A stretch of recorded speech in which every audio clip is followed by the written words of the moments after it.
Rise of humanity! Transform! X-Men! Reporting seen in time! Transform! Mutants!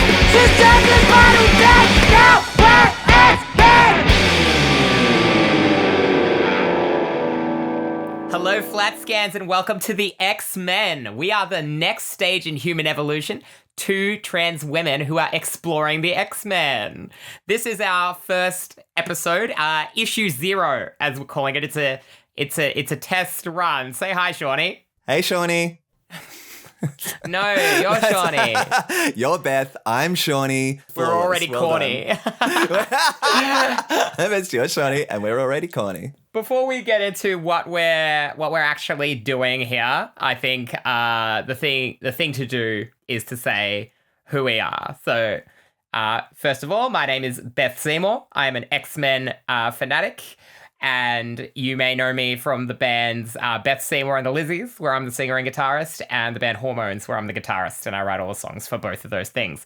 Or my famous fashion blog, rigatoniprincessxo on Instagram.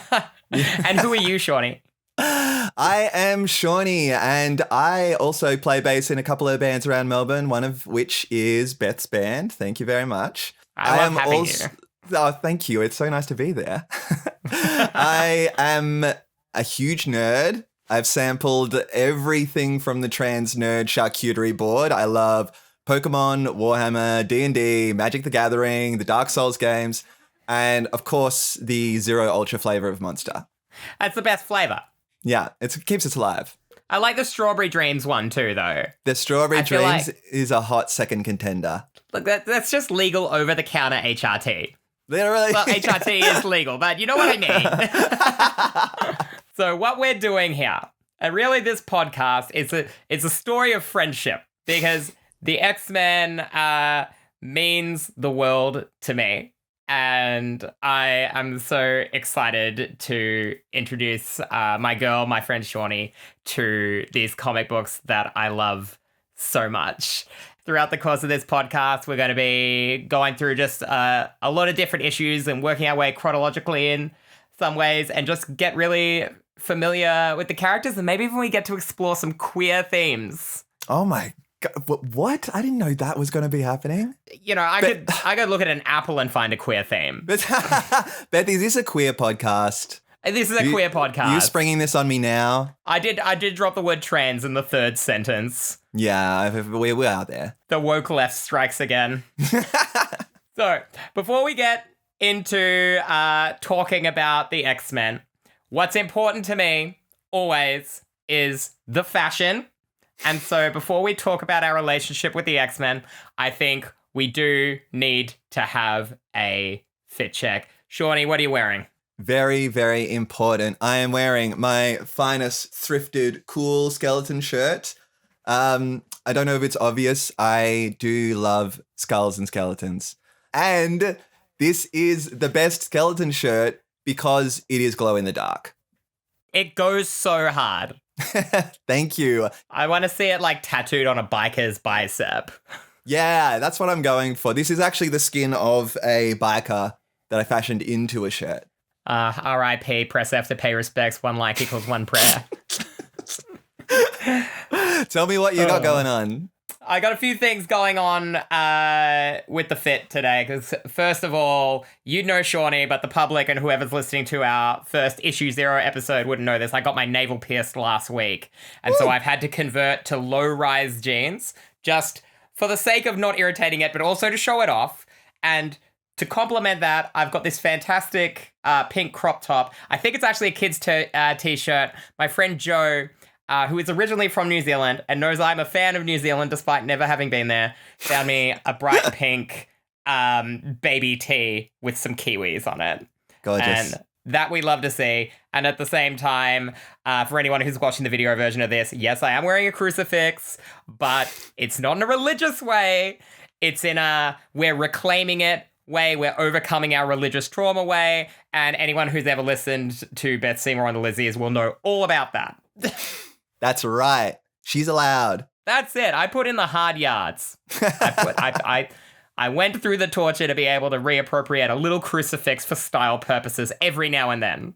It's the least that they owe you. Yeah, I love that all this is going to pop up in the X-Men as we work our way through the run. Oh, But I can't we're wait. a long way off God Loves, Man Kills, but you're going to love that one. Oh my God. Before I get into that, can I ask you, what is your experience with this franchise, your understanding of it, and how you feel towards it? Okay, yes. Look, I love the X-Men on paper. I have to admit, I am a fake fan. I can't even name three of their albums. They're on paper all the time, Seanny. This is the problem. So I loved, oh my God, I was obsessed with the 90s cartoon X-Men. Like the first time I saw that when I was like 7 or 8 years old, it changed my brain chemistry, I swear. That introduction with the music and like all the characters flashing up, I was hooked immediately. So I was obsessed with that. I loved the movies, particularly loved the reboot movies, like the first couple, like Days of Future Past, etc. And the concept of X-Men in general, just like the world, was always really, really appealing to me. That being said, I was never a big comics girly, as in like superhero comics. Like, I loved Scott Pilgrim and like manga and stuff like that. But for some reason, I just never got into the superhero world. So I am really excited to get the Beth education on all the deep lore of the X-Men. The Bethucation sounds like that's going to be a buzzword for the rest of the podcast. Bethucation, that's exactly what this whole mission statement is. And I love that you're touching on that 90s cartoon. That's a big thing for me as well. But there seems like so many things in place that predispose you to loving this franchise, you know, being an artist and, you know, loving things like graphic novels and having that background in the show, that I feel like this is just going to be like a piece clicking into place for you. And my girl's going to love it, and I love that for her. That's like, as soon as you dropped this concept, I was like, yeah, I think this is going to work out. The name was a selling point too, wasn't it? Oh my God, we got to address the name, because it was like, that's all I needed to hear. And I'm like, I'm in. Look, I was worried about whether it would be dysphoria-inducing for either of us, and so far in all the talking about it, I just still think it's too funny to have any negative feelings about it. This is it. This is it. And it we is are literal. Yes, that's right. That's right. We're reclaiming it. We're not encouraging anyone to go out there applying it as a slur, but one has to admit it is too good of a pun not to be used in this very specific context of two trans women discussing X-Men. Of course, I did open the podcast throwing out the mutant slur for non-mutants, but, you know, that's a fictional slur. I knew that one. I was so happy. All right, I think I have to get stuck into what this means to me. In the future episodes, we are going to be going through issues that we're both going to be reading, but right now I think it makes sense to just talk about why we want to do it. And for me, this franchise is really like just one of the defining pillars of my life. And it all starts at 6 years old, seeing that cartoon for the first time. And I love the way that you said it rewired your brain chemistry, because I think it was that way for me too, because just this world of all these characters that I connected with and didn't quite understand why. But I actually brought a little bit of a show and tell, which anyone who's listening in the audio medium won't be able to see it, but they'll hear me describe it. I actually have the first X-Men comic that I ever got, and it is Wolverine number 74 from 1993. I got it a few years after that, but this was where I grew up in Mitcham, Victoria. I grew up across the road from a Catholic school that had a fete every year. And at the secondhand store, they were selling comics for 50 cents. And this Wolverine comic was the first one I ever got. In the context of things, it was a secondhand comic. It's just a throwaway issue. Wolverine and Jubilee are tracking down the people who are responsible for killing Jubilee's parents. And Jubilee thinks about killing them, and then Wolverine's like, "Oh, if you do that, Bob, yeah, you'll be just like me." I was waiting for you to drop a bub, the first bub of the cast. It's a Larry Hama issue of I think it's Larry Hama. It's been a long time since I read it. I could have done that research before the show, but that set up the collection, of all these comics that, again, anyone on the video will see behind me. because for the longest time, being trans and being in the closet and maybe not even being aware of like any gender stuff yet, I always identified with this idea of being an outsider and couldn't quite work out why, like just feeling like I was different from everybody else. And I felt, this weird kind of like disconnect, like mental disconnect from the emotions I was feeling, because like I didn't feel like I was entitled to it. I was like, I'm not a minority or an oppressed group. Spoilers for later episodes of my life, I was. But, it was just something Beth, that I you're identified reading with. my script notes right now. I'm sorry, but, we just got so much in common. It's that lived experience. So, please keep going. I guess having had a lot of pain in my life, having these comics to disappear to and escaping from a lot of emotions and a lot of experiences that weren't so pleasant for me, and feeling like I didn't belong somewhere, having these characters who were all so different and so diverse, and there was like a whole world I could vanish into with so many titles. That's, from the time I was 6 years old to now, even. Like, I just know that, the X-Men comics are always there for me, and it seems like they always will be. So, they just mean so much to me. And that's why, like I said, I'm just so thrilled to be able to share this thing that I love with you so much. Beth, you're going to make me cry, and we're not even 5 minutes into the first episode. Well, we can cry on the pod. That's fine. Crying is allowed on the pod. That goes for all of you listening as well. But I love your feelings towards that. And that is what has got me very excited as well, because same thing, like just something about this world of it being outsiders who were all different, all judged for it, but having a found family together was just like such a special thing. So I'm so excited to learn more about it. I think hitting on that idea of found family, which means so much to trans people, is so important, because that's what the X-Men are to each other. The Avengers are a superhero team. The Justice League are a team. They're not a family. They just come together to do a their job. Yeah, the X-Men, they live together because they've been booted out of their home countries. They've been rejected by their families. They're what each other has. And for a lot of people like us, that is so relatable. Yeah. And I think we're going to see a lot of that experience in the issues that we're going to read. Not always handled well, but like you said it to me before, that you think it's important to look at things as a product of the time they were created in. Of course. We are starting in, is it the 60s or the 70s? We are starting in the 70s. In our next episode, we're going to read Giant Size X-Men #1, a single issue that kind of relaunched the X-Men after the original 60s era, where it got cancelled. So where we're going to be coming in next week, this is a good time to do a bit of a state of affairs for where the X-Men are when we're going to be jumping in. Great. And the reason that I chose for us to just skip over those 60s issues is, well, firstly, a lot of them are just very boring and very repetitive. And they're just it's a 60s superhero comic.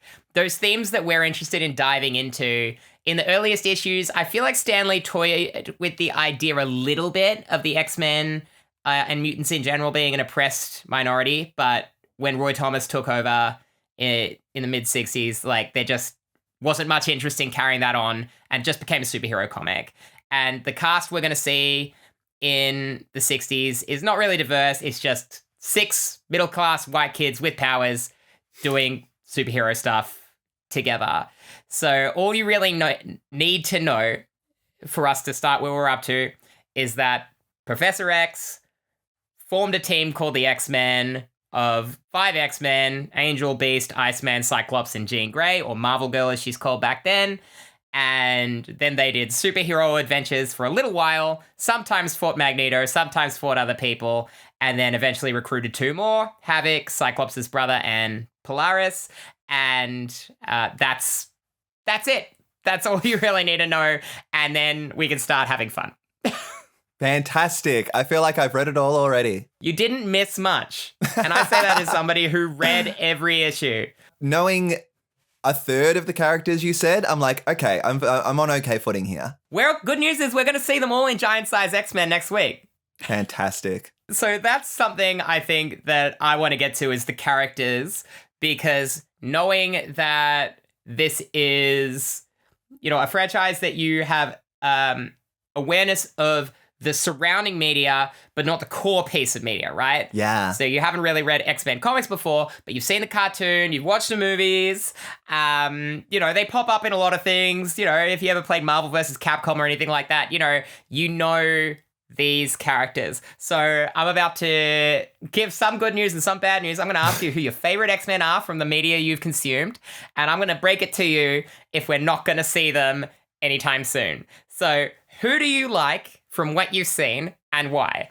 Okay. I have fears because, I know he's everyone's fave, but my boy Gambit, I can't go past him. He, at this point in time, is my absolute favorite X-Men.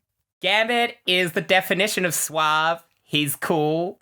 For me, and I was transit in the closet, I'm like, oh, maybe I could be cool like Gambit. I could not. Literally. Maybe I could wear a trench coat and a cowl thing that only shows my hair and throw exploding cards. Like closeted trans women, you have no idea how to dress as a man. You think maybe a trench coat every day of the year is cool. And I did that. It did not fit me, and it was way too hot, and I still wore it in the heat of summer. Do you still have the coat? No, I don't. I used to play gigs in a duffel coat and scarf under hot stage lights. This is the exact same thing. We were hiding our bodies, okay? That's right. That's very true. The trench coat is the perfect body hiding coat. Gambit, we love. We're not going to meet Gambit until 1990. Oh, we got 20 years. It's actually funny. He's a very new recruit to the X-Men at the time where they made that cartoon. Because the show starts in 1992. He'd only been in the comics for 2 years, and they're showing him as a core X-Men in that show. Why? Well, it goes to show the impact that he had. Who else do we have to talk about? Okay, I also love, same thing, Jubilee, incredible fit. One of those moments of definite gender envy at the time that I didn't understand as gender envy.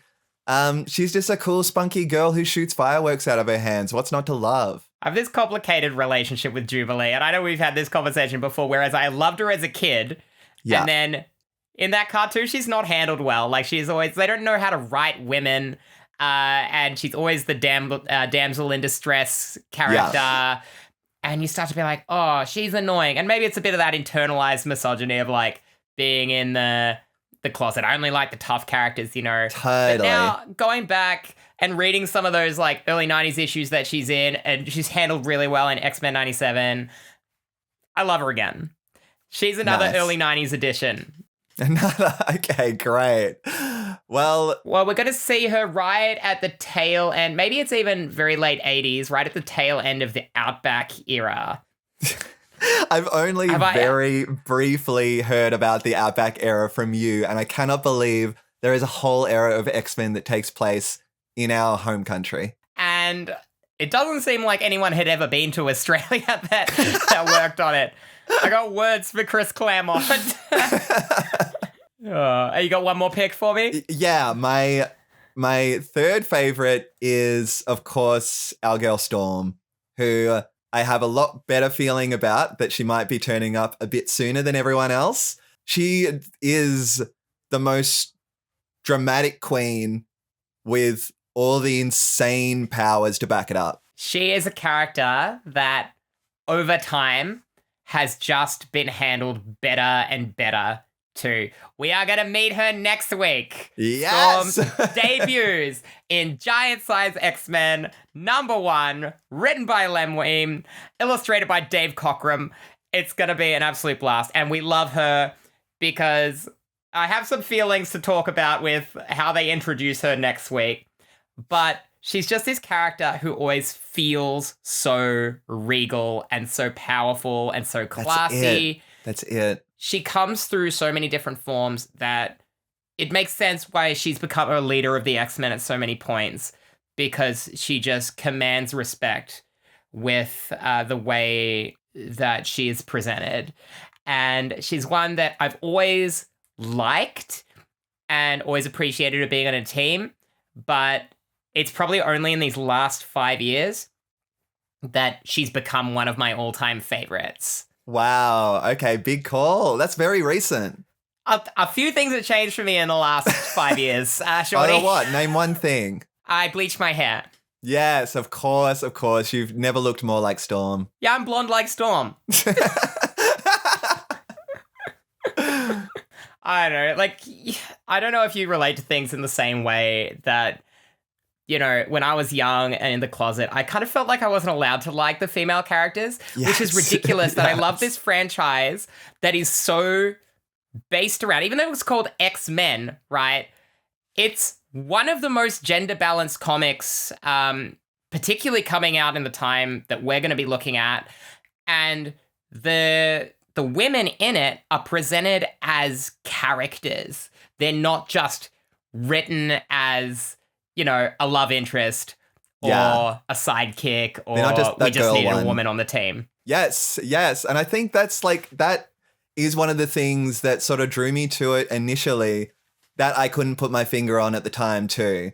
You think about, particularly in the 90s, and comics in the 90s were very muscle guy, bikini girl kind of style. And the cartoons that we were watching reflected that. Yes. And, you know, I think going back and enjoy some of these 70s comics, we're going to see a bit less of the macho-ness that kind of trickles back into the X-Men later on. We're going to still see some things handled not super well in terms of, like, equality, but some of the biggest storylines that we're going to see in the earliest storylines we're going to talk about, it's going to be pretty soon before we start to come across the Phoenix Saga, the Dark Phoenix Saga, Days of Future Past. These are all storylines led by female characters and strong, well-written female characters. True. And not a lot of other comic books were doing that at the time. Huge. And do you think that is a big reason why you gravitated towards them as opposed to any of the other superhero franchises as well? Not consciously. Yeah. But yeah. having it there, and again, this sense of found family, people from all walks of life. These characters are all different. You know, they're gender diverse, they're racially diverse. Yeah. They're all different ages. That stuff really appeals to me. And getting to connect with some femme characters, I think I'm gonna learn a lot about myself in this podcast. I'm gonna learn why a lot of these things meant so much to me when I haven't really had to think about it before. Yes. Well, that's going to be really good as well, because I'm going to be connecting to them from experiencing for the first time. And it'll be nice for you to revisit some of these, particularly these older series that we're going to start with in the 70s. How regularly do you reread these, if you do at all? I would say, because there's always so much X-Men to catch up on, I've read every issue of X-Men, of all the core series. You can't possibly read all the miniseries and all the solo books, but I have read all the core series at least once. And then every few years I would probably read the big storylines again. But having a Marvel Unlimited subscription and being able to read the new stuff that's coming out, you got to find that balance, because there's only so much time to consume all media, especially amongst working a full-time job, playing in 2 bands. I always find the time to revisit my favorites. And believe it or not, there are other comics I like too. But we don't have time to get into the Daredevil podcast. That's for when we really want to get into my Catholic guilt. Yes. But look out for future spin-off podcasts where we talk all about it. We got to get this first episode out before we start doing anything else. Is there anything else you want to say about the X-Men right now, Shawnee? I'm just so excited. I am really glad that we're starting this thing. I just want to get straight into it and talk about it because I'm already happy. I cannot wait for that. So next week, tune in for issue 1, where we're going to be looking at Giant Size X-Men #1. But until then, Shawnee, do you have anything big coming up? Yeah, I got something big coming up. I'm playing a gig in a band by the name of Beth, Seymour and the Lizzies, and we got a launch happening. Oh, that was my one too. Yeah, well, hey, we got a lot of exciting stuff going on. A lot of it's the same This thing. is like when we're updating what we got coming up. We do virtually everything together now, so That's it, they're going to overlap. we're going to have a lot of the same news. So yeah, October 17th, if you live in Melbourne, we are playing the Last Chance Rock and Roll Bar. Beth Seymour and the Lizzies, my other band, Hormones, are both launching our new albums, which you should check out. The debut Lizzies album, You Wouldn't Like It Inside My Head, which dropped in August, and the debut Hormones album, Hot for Hormones, which dropped, I don't know when this is coming out, but that dropped at the end of September. Both great records. We're playing with Self-Talk and Elkie Kershaw, absolutely incredible acts, and it'll be great. Come down, it's pretty cheap. Gonna be sick. Gonna be so sick. I am biased that the Lizzies album rules because I'm in it, but I'm not in Hormones, and that album also rules. So get amongst both of them. Yeah, I don't want to be here sitting around talking about why my bands are so good, but they are good. And Yeah. I love that you're in it, Shorty. Thank you. I That's my love girl. being in it. Oh, shucks. This is going to be the sappiest podcast. We're just going to end up talking about how much we love each other's friendship. And isn't that what That's X-Men it. is all about? We are making our own eX-Men, X-Women right here. That feels like a wrap on the X-Men issue 0. Thank you for listening. We are the next stage in human evolution, 2 trans women exploring the X-Men. Thank you for listening, and we'll see you next week for issue 1.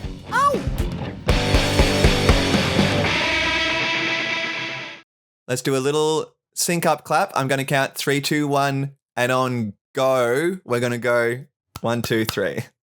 Thank you for remembering that I get confused. Don't worry. I got you. 3, 2, 1, go, and 3 claps. That's it. This is all going in the podcast. This is cute. This is character Of building. course. Yeah. All right. 3, 2, 1, go.